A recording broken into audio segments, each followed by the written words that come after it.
By 1943, German forces had registered over 23,000 combat sorties against a single Soviet air unit.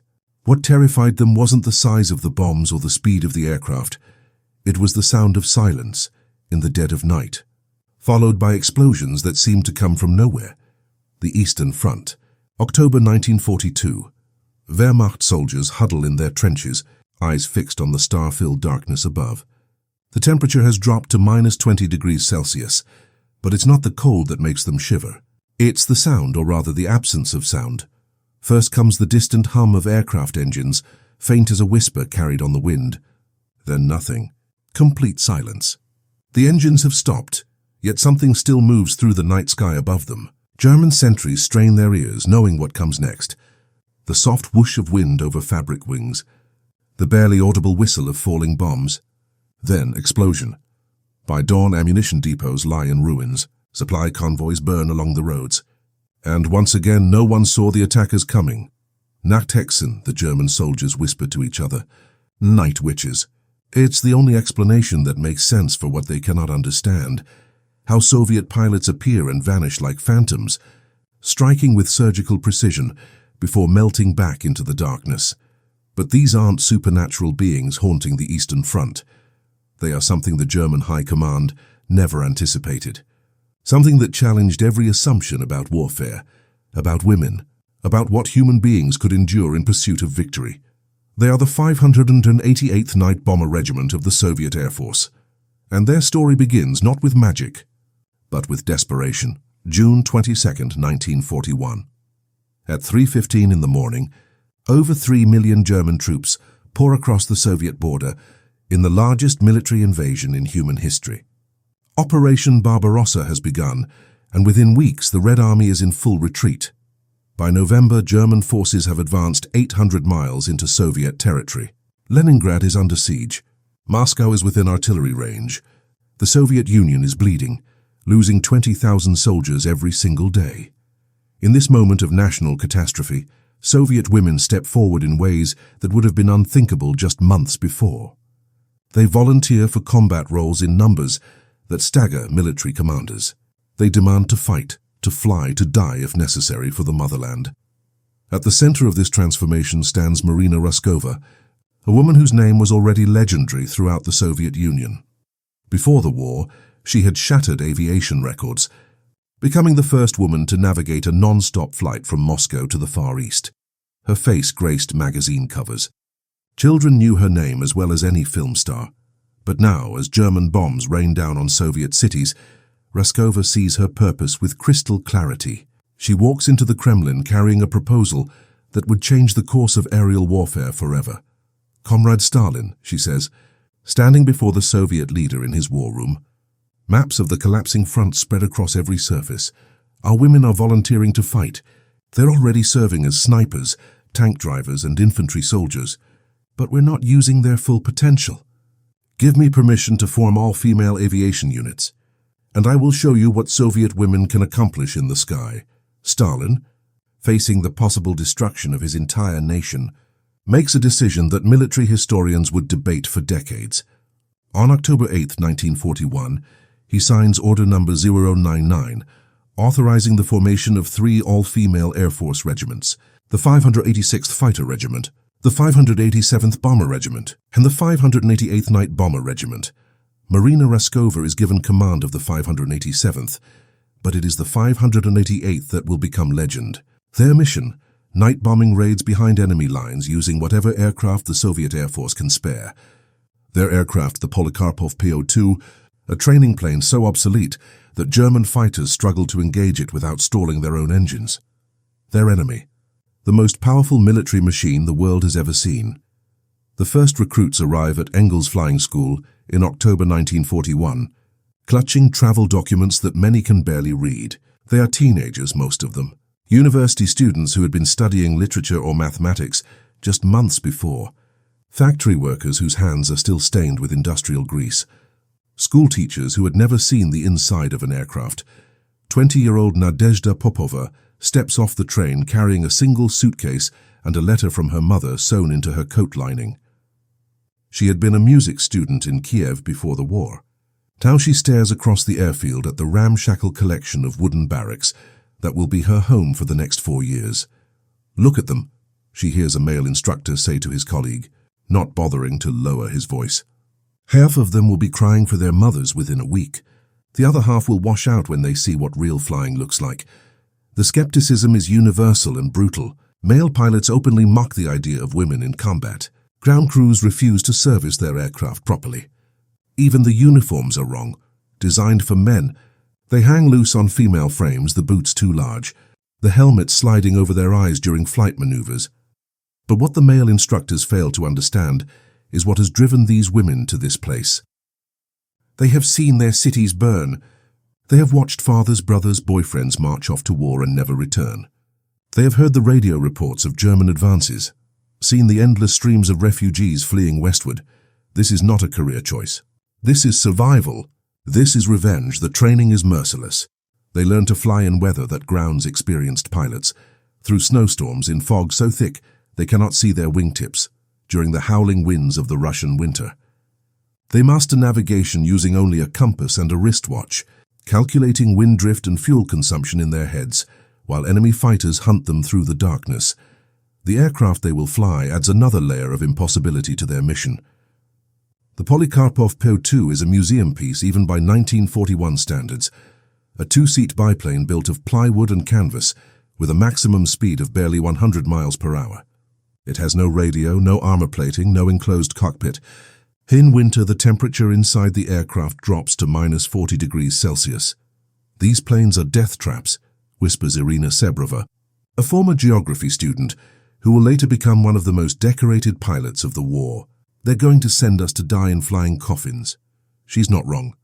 The Po-2 is so fragile that a single bullet in the right place can bring it down, so slow that German night fighters can easily intercept it, so primitive that the pilot must navigate by following railway lines and rivers in the darkness below. But Marina Raskova and her fellow commanders understand something that the male critics do not. These limitations can become advantages in the hands of pilots desperate enough to use them. The Po-2's slow speed means it can approach targets almost silently.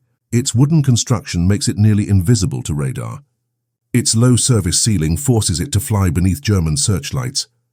Most importantly, its simplicity means it can operate from improvised airfields. Dirt strips carved out of forest clearings or collective farm fields, so close to the front lines that the women can hear artillery fire while they prepare for takeoff. By March 1942, the 588th Night Bomber Regiment is ready for combat. As their transport trucks roll toward the front lines, the women know they are about to attempt something that has never been tried before in the history of warfare. They are going to turn the Eastern Front into their hunting ground, using aircraft that their own Air Force considers obsolete.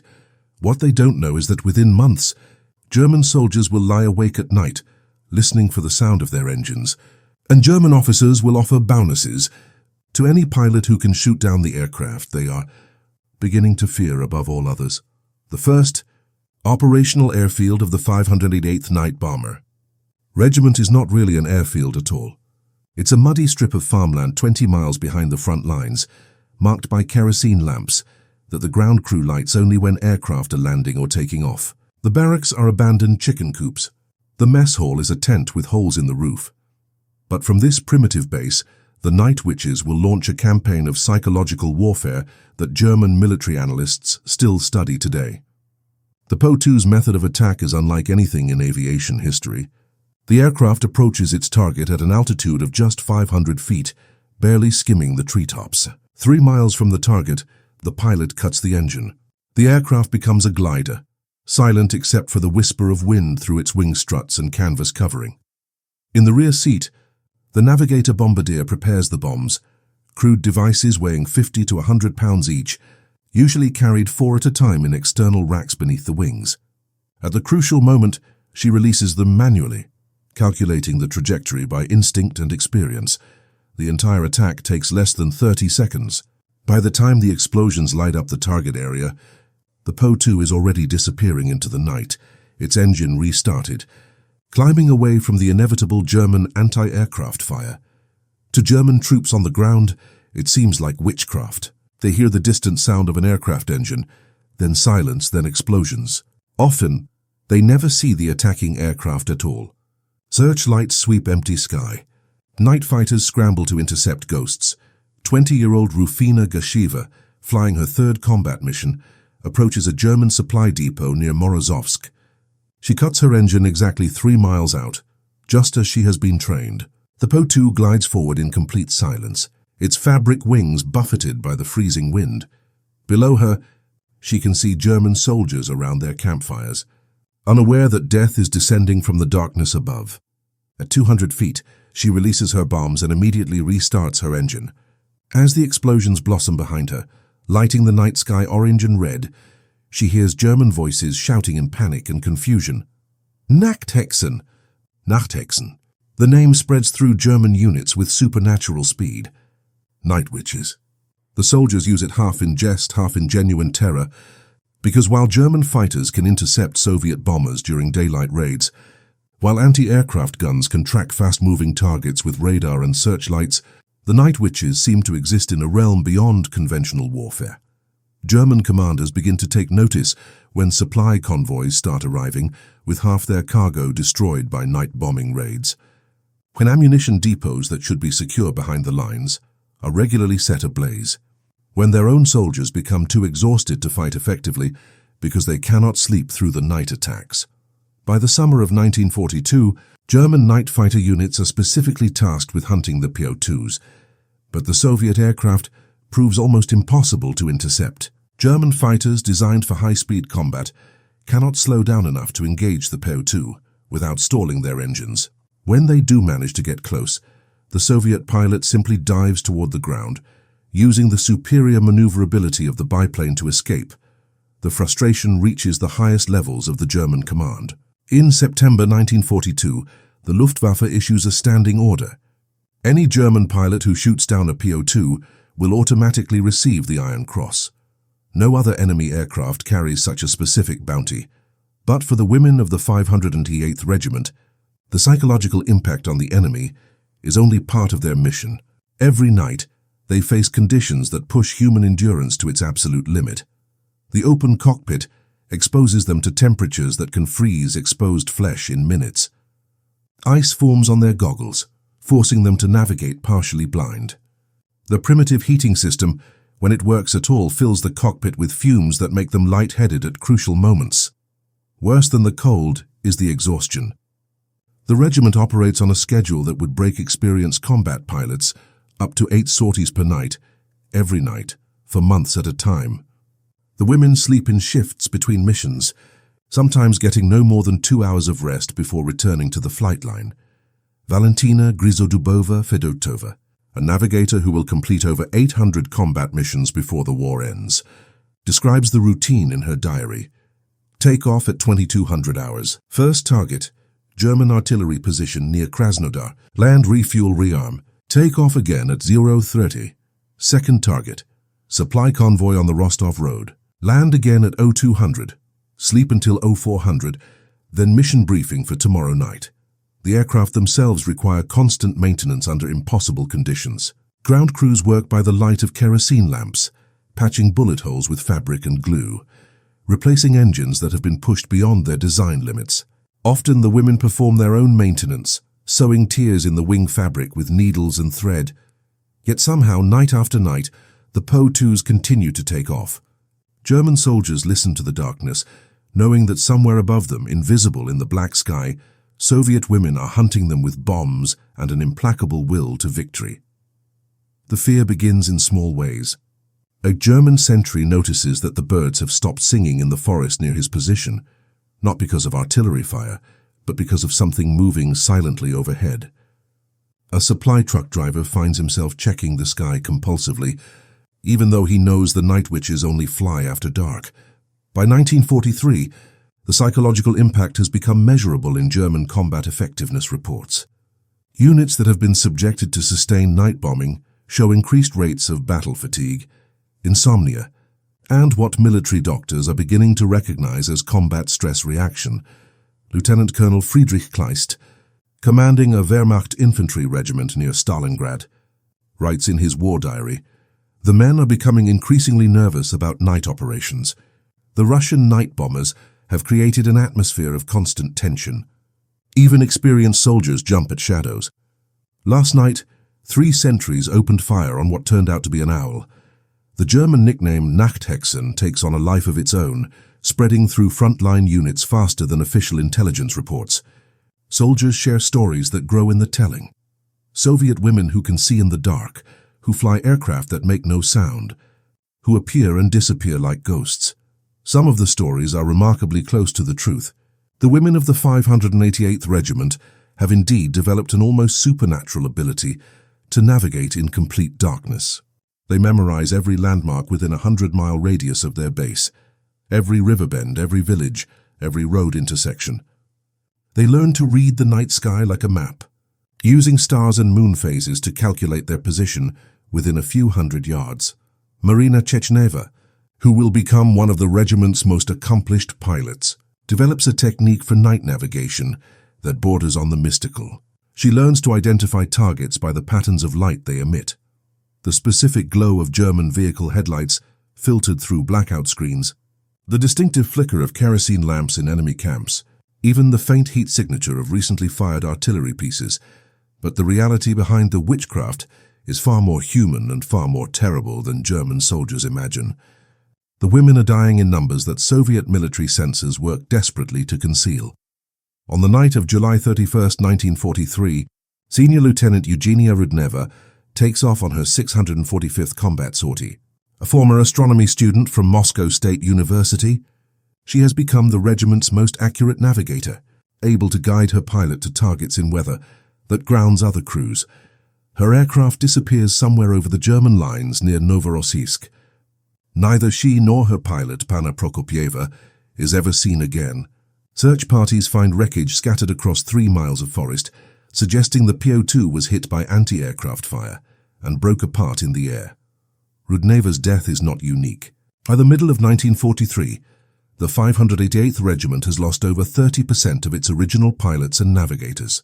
New recruits arrive weekly to replace the dead, many of them younger than the women they are replacing, yet the survivors continue to fly. They develop rituals to cope with the constant presence of death, small ceremonies before each mission, lucky charms worn inside flight suits, photographs of fallen comrades taped to instrument panels. Most importantly, they develop an unbreakable bond with their fellow aviators, a sisterhood forged in shared terror and mutual dependence. Nadezhda Popova, the former music student, writes to her mother, "We do not speak of the ones who do not return, but we remember them in the way we fly, in the way we choose our targets, in the fury with which we press our attacks. Every bomb we drop carries the names of our sisters who have gone before us. The camaraderie becomes their armor against the psychological pressure of nightly combat. They share rations, mend each other's flight suits, take turns writing letters home for pilots whose hands are too frostbitten to hold a pen. When someone fails to return from a mission, they pack her belongings in silence and redistribute her personal items among the surviving crew members. Between missions, they maintain the pretense of normal life with an almost desperate intensity. They organize theatrical performances in the abandoned barns that serve as their recreation halls, singing folk songs and performing comedy sketches that help them forget the war for a few precious hours. They write poetry, trade books, gossip about romantic relationships with the same intensity as college students. But always hanging over everything is the knowledge that tomorrow night they will climb back into their fabric and plywood aircraft and fly into the darkness where German fighters are hunting them. The letters they write home reflect this dual existence, the public face of heroic Soviet aviators and the private reality of young women fighting a war that demands everything they have, my dear parents, writes pilot Serafima Amosova. Today we received medals from the regimental commander. I am proud to serve the motherland in this way. The weather has been good for flying, and our missions have been successful. She does not mention that she has flown 7 combat sorties in the past 3 nights, or that her best friend was shot down 2 days ago, or that she herself has been having nightmares about burning aircraft every time she closes her eyes. By the autumn of 1943, the strategic situation on the Eastern Front has begun to shift. The German advance has stalled at Stalingrad. Soviet forces are launching their first major counteroffensives, and in the night skies above the battlefield, the 508th Regiment has evolved into something that German intelligence reports describe as the most effective psychological warfare unit in the Soviet Air Force. The numbers tell the story of their growing impact. Since beginning combat operations in June 1942, the Night Witches have flown over 23,000 individual sorties. They have dropped more than 3,000 tons of bombs on German positions. More importantly, they have forced the German military to divert significant resources to counter a threat that, on paper, should not exist. Entire squadrons of German night fighters are now dedicated to hunting PO2s. Anti-aircraft units are repositioned specifically to defend against low-altitude night attacks. German supply convoys are forced to travel during daylight hours, making them vulnerable to conventional Soviet air attacks. The psychological impact reaches far beyond the immediate tactical effects. German soldiers who have faced the Night Witches carry their fear with them when they are rotated to other sectors of the front. The story spread, growing more elaborate with each telling, until even German units that have never encountered the 588th Regiment find themselves checking the night sky for signs of Soviet aircraft. At the same time, the women themselves have been transformed by 2 years of continuous combat. The naive university students and factory workers who arrived at Engels Flying School in 1941 have become hardened combat veterans whose skills rival those of any military aviation unit in the world. Irina Sebrova, the former geography student who once feared the Po-2 was a flying coffin, has now completed over 800 combat missions. She can navigate to any target within a 200-mile radius using only a compass and her knowledge of the terrain below. She has been shot down twice, walked back to Soviet lines through German-occupied territory, and returned to flying within a week of her rescue. "We are no longer the girls who came here 2 years ago," she writes in her diary. "We have become something else. Something harder. We have learned to kill efficiently and without remorse. We have learned to watch our friends die and continue fighting. We have learned that victory requires sacrifices that we could never have imagined before this war began." The evolution is most visible in the way they approach their missions. Early in the war, Night Witch pilots would sometimes hesitate before pressing attacks on heavily defended targets, hoping to avoid unnecessary risks. Now they fly directly through walls of anti-aircraft fire, calculating that aggressive attacks will end the war faster than cautious ones. Their tactics have become increasingly sophisticated.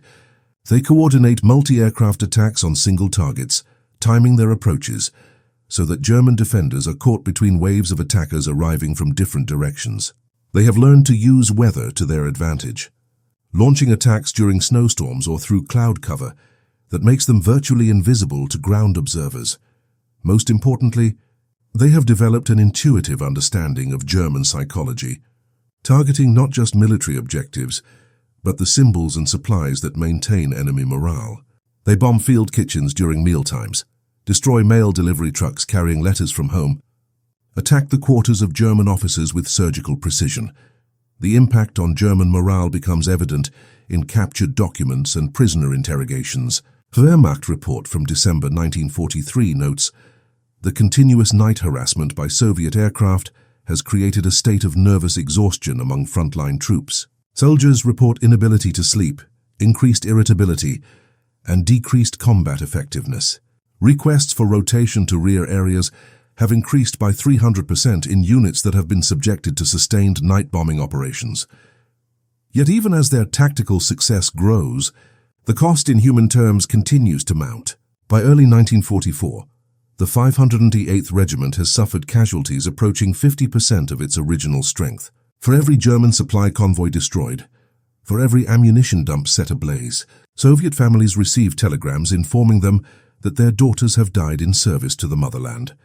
The survivors carry the weight of these losses in ways that will mark them for the rest of their lives. They have learned to compartmentalize grief, to function effectively while mourning friends who died hours or days before. They have developed a gallows humor that helps them cope with the statistical probability of their own deaths. But they have also discovered reserves of strength and determination that they never knew they possessed. Every night, as they climb into their aircraft for another series of combat missions, They are making a conscious choice to continue fighting a war that has already taken almost everything from them. This choice, repeated nightly by dozens of young women across hundreds of airfields, will ultimately help determine the outcome of the largest and most brutal conflict in human history. As the winter of 1944 approaches, the strategic balance of the Eastern Front has fundamentally shifted. German forces are in retreat across a 1,000-mile front. Soviet armies are advancing westward, driving toward the borders of Nazi Germany itself. And flying ahead of these advancing armies, the Night Witches continue their relentless campaign of harassment and destruction. But success has brought new challenges. As German defensive lines collapse, the 588th Regiment must constantly relocate their bases, moving their primitive airfields closer to the front lines as Soviet forces advance. The women find themselves operating from hastily prepared landing strips, often under conditions that would be considered impossible for conventional military aviation units. Pilot Klavdia Neseva describes the routine in a letter to her sister. "Yesterday we moved our base for the 4th time this month. The new airfield is a wheat field that the engineers cleared of mines 3 days ago. We sleep in tents when the weather permits, in the aircraft when it does not. The ground crew works by lamplight to patch our planes after each mission.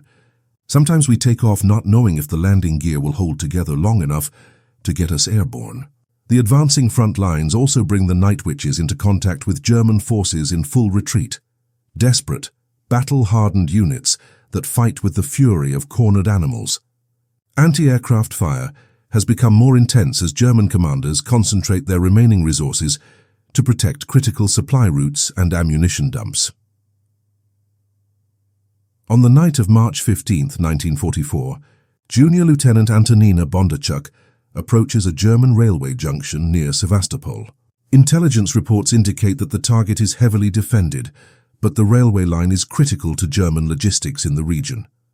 As she cuts her engine 3 miles from the target, she can see the distinctive pattern of searchlights sweeping the sky.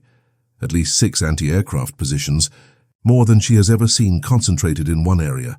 She presses the attack anyway. At 300 feet altitude, she releases her bombs and immediately restarts her engine. But as she climbs away from the target, tracer rounds begin converging on her aircraft from multiple directions. She feels the Po-2 shudder as bullets tear through the wing fabric. Her navigator, Senior Sergeant Nina Ulyanenko, shouts over the roar of the engine, "We're hit! The fuel tank is leaking!" Bondarchuk looks back to see aviation fuel streaming from the aircraft, visible in the moonlight like a silver ribbon. With fuel draining rapidly and German fighters beginning to converge on her position, Bondarchuk makes a decision that exemplifies the evolution of the Night Witches from frightened recruits to hardened combat veterans. Instead of fleeing to friendly territory, she turns back toward the German positions. "If we're going down," she tells her navigator, "we're taking some of them with us." Flying barely 50 feet above the ground, she strafes German positions with the Po-2 single machine gun, then deliberately crashes her aircraft into a German ammunition truck. The explosion destroys an entire supply convoy and creates a fireball visible for 20 miles. Neither she nor her navigator survives the crash. But German situation reports from that sector note that the loss of the ammunition convoy delayed a planned counterattack by 48 hours, allowing Soviet ground forces to consolidate their positions and resume their advance. This willingness to sacrifice everything for victory has become the defining characteristic of the 588th Regiment. The women understand that they are participating in something larger than individual survival. They are part of a historical moment that will determine the future of their nation and the world. The recognition of their contributions has begun to come from the highest levels of Soviet leadership. In February 1944, the entire 588th Regiment is redesignated as the 46th Guards Night Bomber Aviation Regiment, an honor reserved for the most distinguished units in the Soviet military. Individual pilots and navigators begin receiving the Gold Star of Hero of the Soviet Union, the nation's highest military decoration. But perhaps more meaningful to the women themselves is the grudging respect they have begun to earn from German opponents. Captured German documents from this period reveal a significant shift in how enemy commanders view the Night Witches. The mockery and dismissal of 1942 has been replaced by professional acknowledgement of a formidable adversary. A German intelligence report from April 1944 states, "The Soviet 46th Guards Night Bomber Regiment represents a unique tactical challenge. Their aircraft are obsolete by conventional standards, but their operational methods have proven remarkably effective. German units facing sustained attacks by this regiment report significant degradation in combat effectiveness and morale. Recommend prioritizing development of countermeasures specific to low-altitude, low-speed night operations. The transformation is complete." What began as an experiment born of desperation has evolved into one of the most effective military aviation units of World War II. The Witches have become legend not through supernatural powers, but through the application of extraordinary human courage, ingenuity, and determination. As Soviet forces approach the borders of Nazi Germany, the Night Witches prepare for their final missions. They have flown through the darkest period of their nation's history and emerged as symbols of resistance that will inspire generations of women who follow. The May 8, 1945, Berlin lies in ruins. Adolf Hitler is dead by his own hand. The Third Reich has collapsed. And in a field hospital somewhere in East Prussia, Senior Lieutenant Nadezhda Popova, the former music student from Kiev, receives word that the war in Europe is officially over. She has flown 852 combat missions. She has been shot down twice and wounded 3 times. Of the 32 women who began training with her at Engels Flying School in 1941, only 18 are still alive. She is 24 years old and feels like she has lived multiple lifetimes. The final weeks of the war brought the Night Witches closer to German territory than they had ever been, operating from airfields in Poland and East Prussia, striking targets deep inside Nazi Germany itself. For the first time since 1941, they encountered German civilians fleeing westward, streams of refugees that reminded them of their own people's suffering during the early years of the. So that's the moral complexity of those final missions haunt some of the surviving pilots.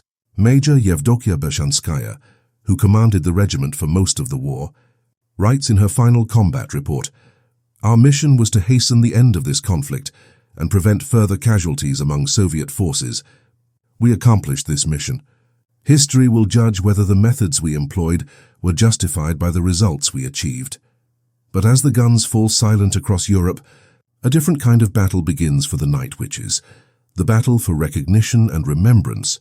Within months of the war's end, Soviet propaganda begins emphasizing the heroic contributions of male combat units, while the role of women in combat is systematically minimized.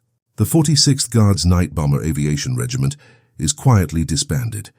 Many of its veterans find themselves discouraged from discussing their wartime experiences.